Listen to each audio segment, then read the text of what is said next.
लखनऊ से सपा अध्यक्ष अखिलेश यादव ने प्रेस वार्ता के दौरान कहा, हमें अपनी सेना पर पूरा भरोसा है और सेना की वजह से ही हम सुरक्षित हैं। उन्होंने ये भी कहा कि कल सर्वदलीय बैठक में राम गोपाल मौजूद रहेंगे और सरकार आतंकवाद को जड़ से खत्म करे, हम साथ हैं। समाजवादी पार्टी ने पहले भी कहा और फिर मैं दोबारा कहता हूं कि जो सरकार फैसला लेना चाहे, ठोस कदम उठाना चाहे, जहां से आतंकवाद शुरू हो रहा है, जहां से आतंकवाद की घटनाएं हो रही हैं, उन्हें खत्म करने के लिए और जड़ से समाप्त करने के लिए, आतंकवाद को जड़ से खत्म करने के लिए जो सरकार फैसला लेना चाहे, सरकार के साथ समाजवादी पार्टी है। जिस समय जड़ पे हमला होगा, ये जो टहनियां दिखाई दे रही हैं वो अपने आप सब समाप्त हो जाएंगी। और सीमा की सुरक्षा के लिए हमेशा सजग रहना पड़ेगा। सजग रहते हुए ही सीमा की सुरक्षा हो सकती है और कोई भी चूक की गुंजाइश नहीं हो सकती। हमारी सीमा की सुरक्षा को लेकर के, भारत की सुरक्षा को लेकर के कोई चूक कोई स्वीकार नहीं कर सकता है। हमें अपनी सेना पर, हमें अपनी आर्म फोर्सेस पर पूरा भरोसा है।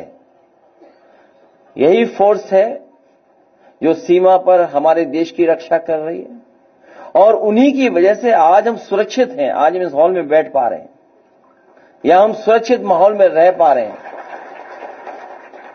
अभी ऑल पार्टी मीटिंग का होना फिर तय हुआ है। समाजवादी पार्टी के राष्ट्रीय प्रमुख महासचिव आदरणीय राम गोपाल यादव जी उस मीटिंग में रहेंगे।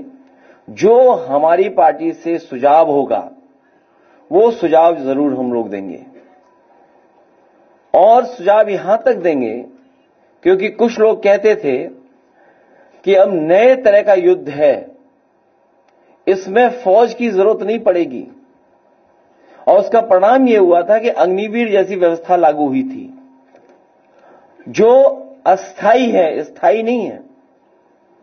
जो अग्निवीर व्यवस्था है वो अस्थाई है और वही लोग अब परंपरागत तरीकों को क्यों अपना रहे हैं।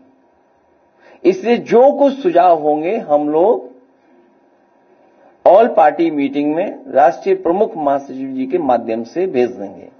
लेकिन जहां हम लोग यहां बैठे हैं, हाथा नहीं भाता, इतने ही सब बातें आपको तक पहुंच गई हैं। पॉलिटिकल है वो फैसला, मोटिवेटेड है और क्योंकि आप विरोधी हैं, आपसे उन्हें पॉलिटिकल लगता है कि ये हमें पॉलिटिकली कमजोर कर सकते हैं, इसीलिए सब पॉलिटिकल कार्रवाई हो रही है। अगर निष्पक्ष कार्रवाई होती तो शायद हम यहां जितने लोग बैठे प्रेस में नहीं बैठते, ना आपसे बातें कर रहे होते।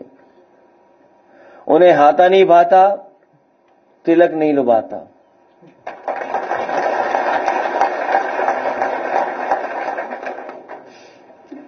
और वो ओसीएम है, outgoing CM. Bureau report, news hub Bharat.